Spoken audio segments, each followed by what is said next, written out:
지금 헤브론에서 살고 있는데 지금 세겜에서 양떼를 치고 있습니다. 세겜까지는 약 한 80km 정도 됩니다. 그러니까 그 당시는 한 4일, 5일을 걸쳐서 가야 되는 그런 좀 먼 거리입니다. 요셉 그 17살, 18살 먹은 그 어린 요셉이 홀로 형들이 있는 곳으로 찾아갑니다. 찾아가 보니까 형들이 없습니다. 자, 이거 찾고 방황하고 헤매다가 어떤 사람을 만나보니까 이제 형들이 다른 곳으로, 이 도단이라는 곳으로 옮겼다 얘기를 듣습니다. 세겜에서 또 도단까지는 약 한 20km 정도 됩니다. 그래서 또 한 하루 이틀을 또 걸어가야 되는 또 그렇게 쉽지 않은 거리죠. 요셉은 그래도 형들을 만나려는 그 마음을 가지고 아버지 심부름을 잘 해야 된다는 그런 순진한 마음을 가지고 형들에게 찾아가죠. 형들이 이제 그 동생 요셉이 오는 것을 보게 됩니다. 야, 꿈꾸는 자가 온다. 저를 죽여서 우리 구덩이에 집어 던져버리자. 저 요셉의 꿈이 과연 어떻게 되는지 우리 한번 지켜보자 하면서 형들이 그렇게 모의를 합니다. 그러나 이제 첫째 형이었던 르우벤은 우리가 그래도 어찌 동생을 죽일 수 있느냐, 우리 손으로 피를 보지 말자, 그냥 구덩이에 집어 던져 버리자 해서 그렇게 제안을 해서 요셉을 잡아서 채색 옷을 벗겨버리고 그 구덩이에 집어 던져 놓습니다. 자, 그리고 성경에 보니까 그 형들은 앉아서 음식을 먹었다 이렇게 기록하고 있어요. 동생은 그 구덩이에 던져 버리고 자기들은 모여 앉아서 음식을 먹고 있는 그 현장을 한번 상상해 보십시오. 자, 그때 이제 상인이 지나갑니다. 이스마엘 상인이 지나갑니다. 애굽으로 내려가고 있는 상인이었습니다.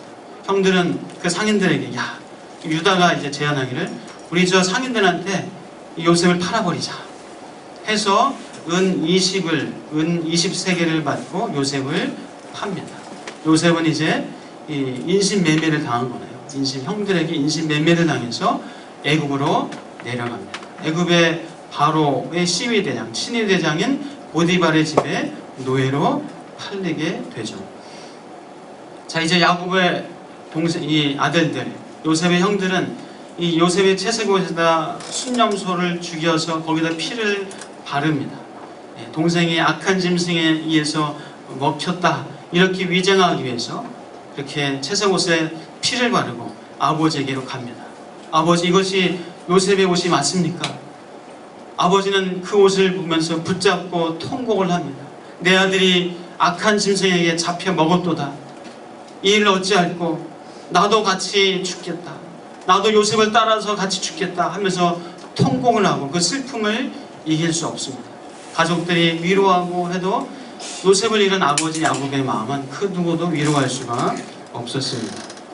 자, 오늘 우리 읽은 본문의 이야기입니다. 여러분 잘 아시는 내용 중에 하나일 겁니다. 자, 이 야곱의 가족의 이야기를 우리가 보면은 참 너무 안타깝죠.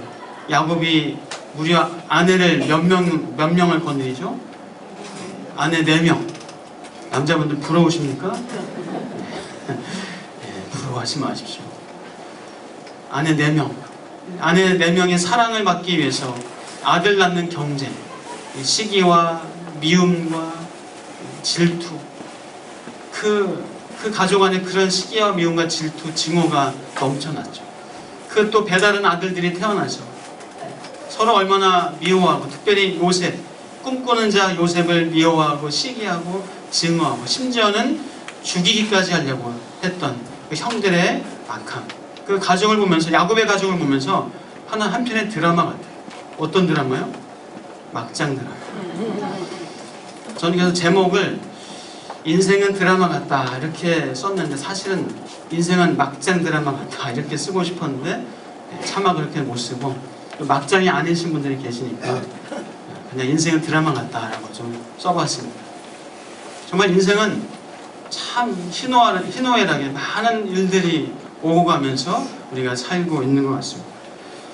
저는 그래서 이 야곱 가족을 다시 한번 생각하면서 야곱의 이 편애, 또 요셉의 철부지 같은 그런 말과 행동, 또 요셉의 형들의 사랑받지 못하는 것 때문에 생겨진 그런 미움과 질투, 또 이 동생 요셉을 좀 그래도 어리니까 귀엽게 해주고 이뻐해주면 좋았을 텐데 그런 마음도 듭니다.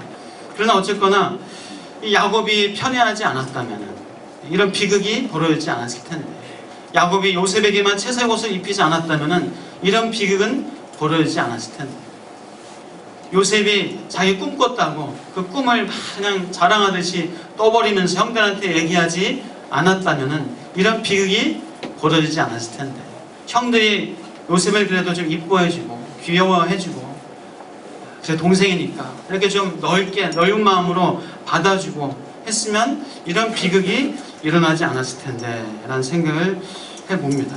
그러면서 우리 지난주에 함께 말씀을 나눈 것처럼 이 가족 간에도 가까운 사람끼리 서로 말로 정말 서로 상처 주고 아픔을 주는 그런 말이 아니라 서로 존중해주고 인정해주고 또 품어주고 하는 그런 말이 가까운 사람에게 더욱 필요하다.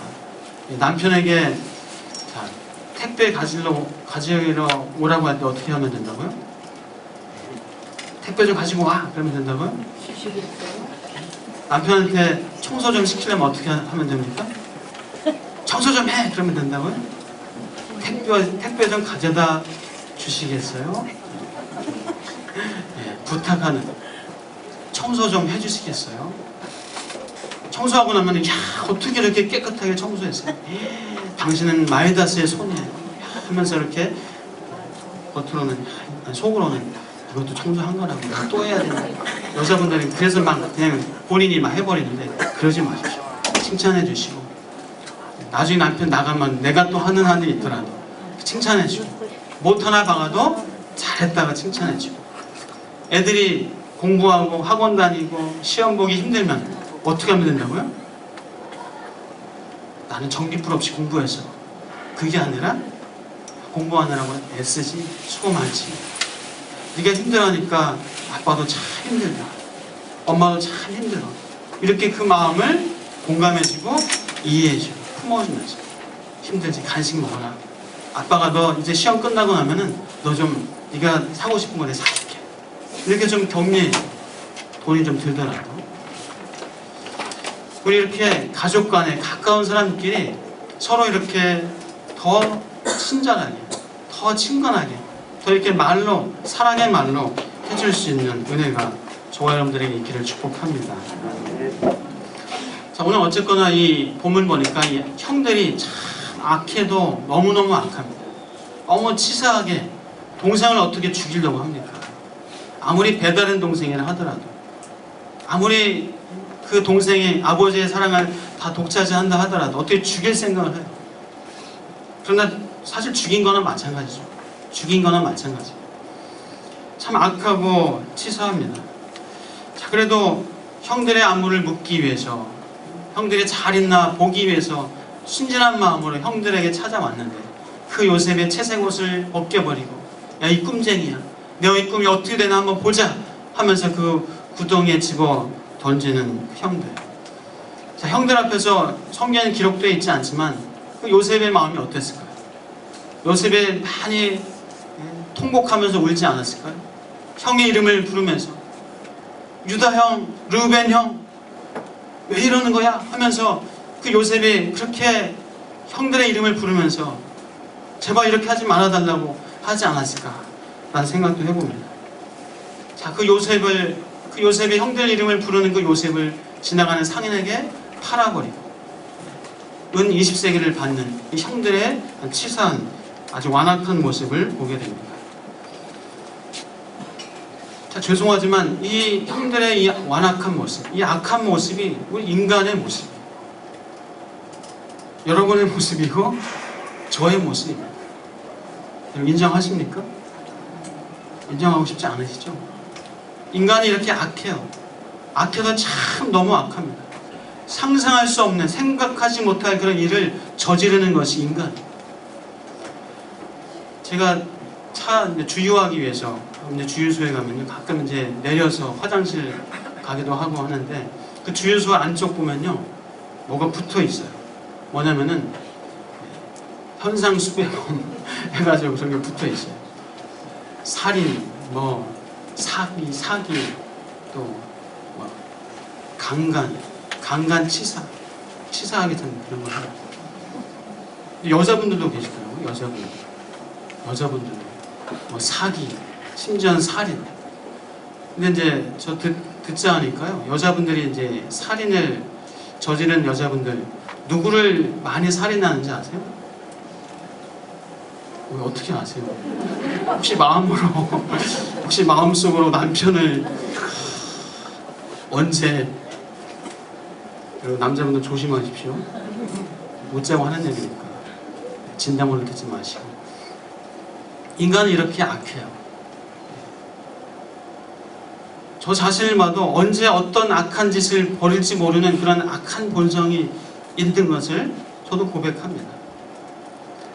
그리고 형들은 어땠습니까? 그 죄를 짓고 나서 동생을 죽이고 팔아버리고 나서 그 채색 옷에다가 순념수의 피를 발라서 위장을 하잖아요.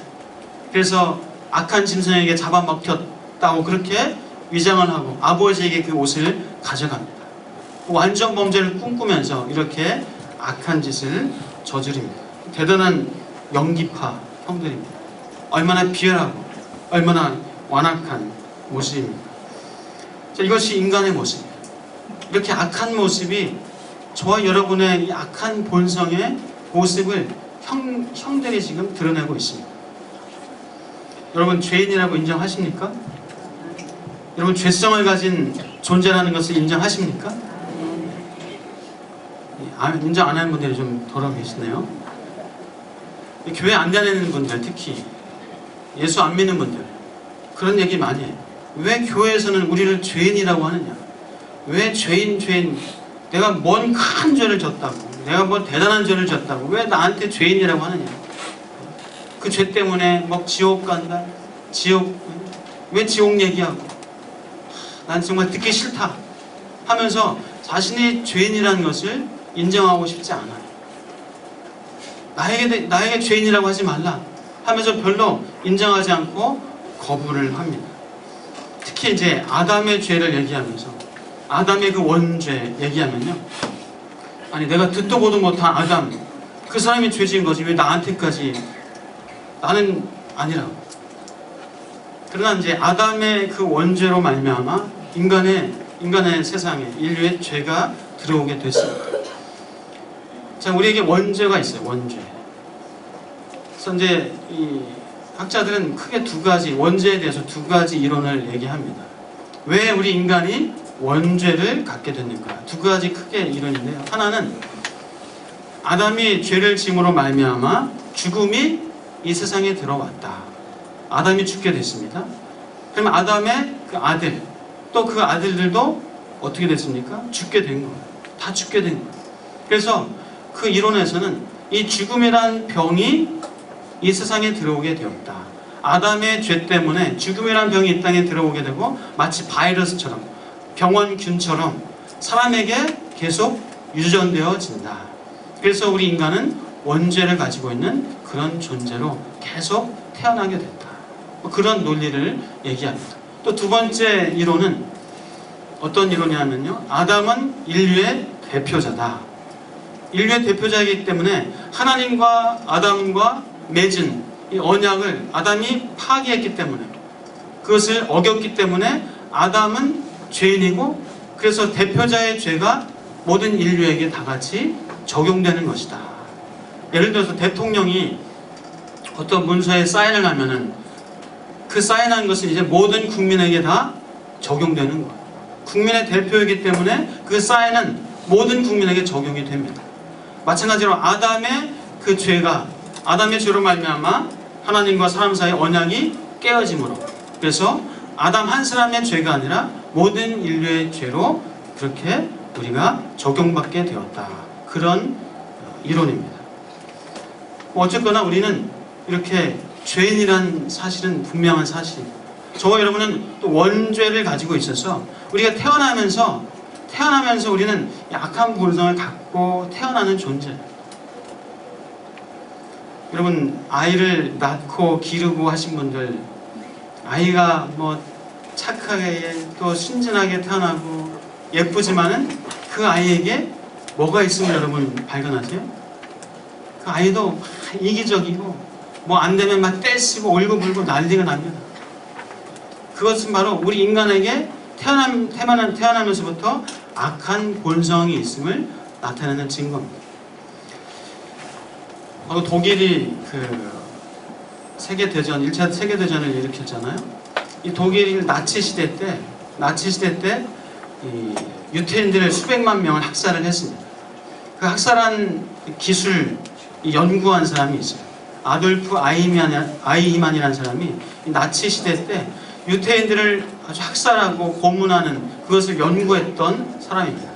근데 나치가 이제 전쟁에서 패하고 이 재판에 넘겨지게 됐죠. 이 아이히만도 전범으로 재판에 넘겨지게 됐습니다.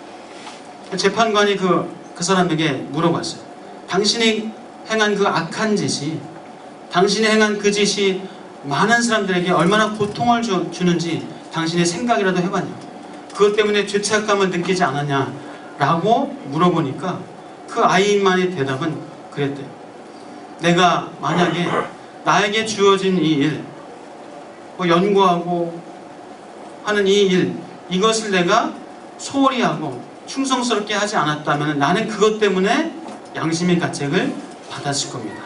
그런 대답을 했다고 합니다. 무슨 얘기예요?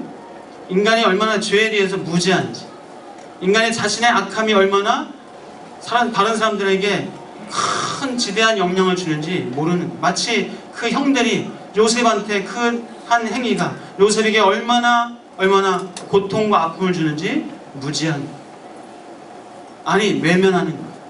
죄는 이렇게 일상성이 있고 보편성이 있어요. 죄는 이렇게 무지합니다. 그래서 이 한나 아렌트라는 유태인 여자분이 그 아이만에 대한 책을 썼습니다. 예루살렘의 아이만이라는 책을 썼는데 그 책 내용에 그런 게 있어요. 그 한나는 그 아이만이 법정으로 들어올 때 생각했대요. 분명히 뿔 날리고 아주 흉측하게 생기고 아주 잔인하게 생긴 그런 사람이 들어올 것이다. 그렇게 생각했는데 그 아이만을 보니까 너무나 평범하게 생기고 오히려 너무나 착하고 부드럽게 생긴 그 남자가 들어왔다는 거예요. 한 집안에 한 여자의 한 아내의 남편, 아이들을 사랑하는 그런 아이들의 아버지, 평범한 사람. 그런데 그 평범한 사람이 그 악한 짓을 저질렀다는 것에 대해서 그 한나는 참 놀라워하면서 그 책에서 이 악의 일상성에 대해서, 악의 보편성에 대해서, 인간이 얼마나 악에 대해서 무지하고 얼마나 외면하고 있는지에 대해서 그렇게 책을 썼습니다. 우리 인간에게는 이 죄의 보편성이 있어요. 죄의 일상성이 있습니다.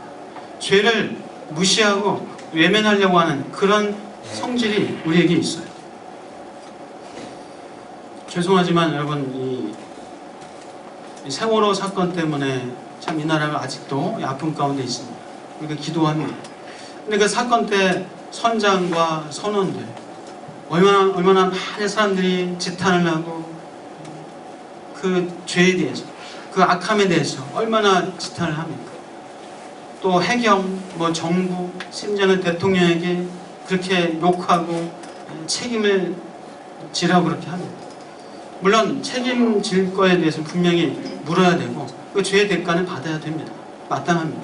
그러나 여러분 생각해 보세요. 만약에 우리가 그 세월호의 선장이었고 선원이었다면 과연 나는 어떻게 했을까?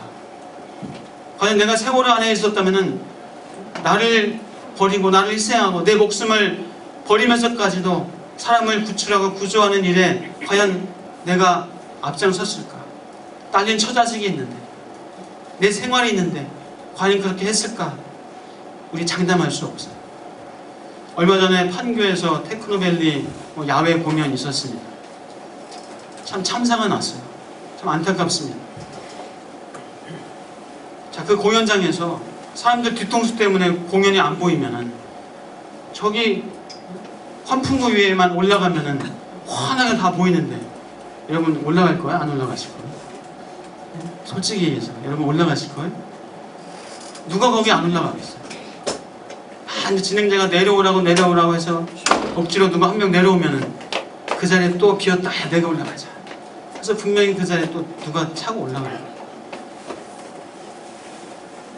사랑하는 여러분, 우리 인간은 이렇게 어리석고 무지하고 또 죄에 대해서, 악에 대해서 너무나 보편적이고 너무나 일상적인 어떤 그런 삶을 살고 있어요. 그럼에도 불구하고 인간은 나는 죄인이라는 것을 그걸 인정하려고 하지 않습니다. 이 죄의 본성 중에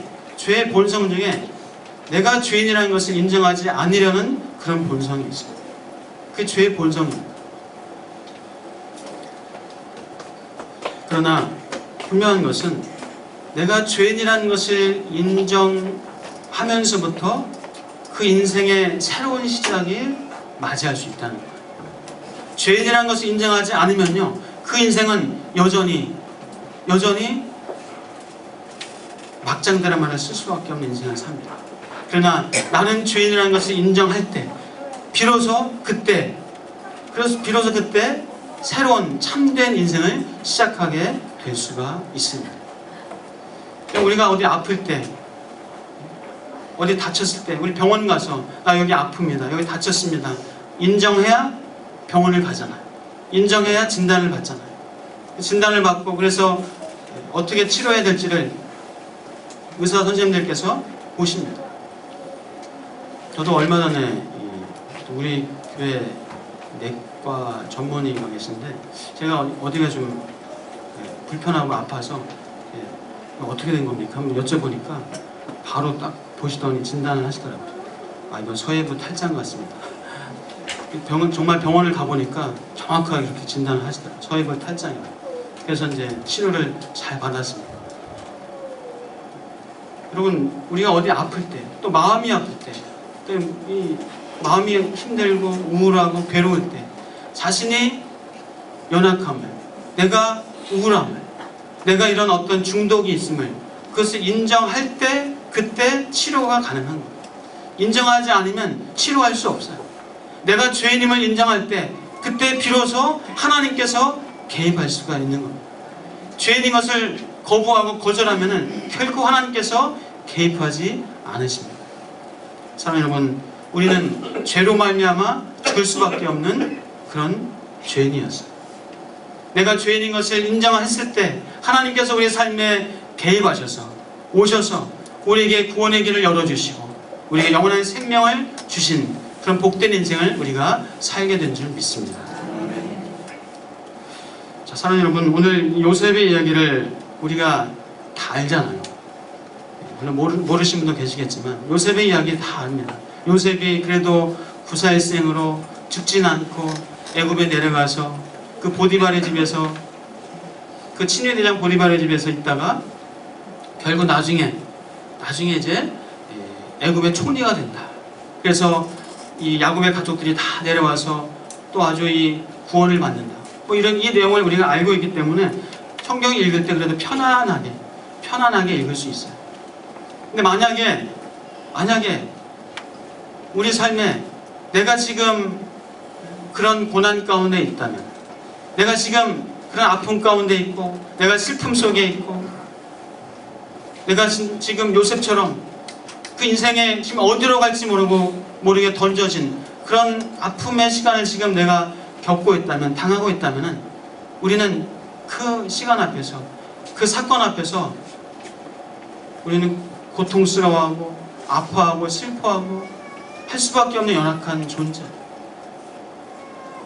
그러나 저는 참 감사한 것은 하나님께서는 이 요셉의 형들의 이 악함, 이 잘못, 이 죄악을 하나님께서 그래도 전화위복시키셔서 요셉을 애굽에서 총리로 삼으시고 이 악하고 무지한 인간의 죄를, 인간의 잘못을 하나님께서는 그래도 바꾸셔서 역전시키셔서 하나님의 선한 구원의 일을 하신다는 사실입니다. 사랑하는 여러분, 여러분의 삶에도 마찬가지입니다. 여러분의 삶에 어떤 고난이 있고 아픔이 있고 슬픔이 있고 괴로움이 있으십니까? 내 힘으로는 어떻게 이겨낼 수 없는 그런 질병과 그런 실패가 여러분 삶에 지금 놓여 있습니까? 여러분 그러나 기대하십시오.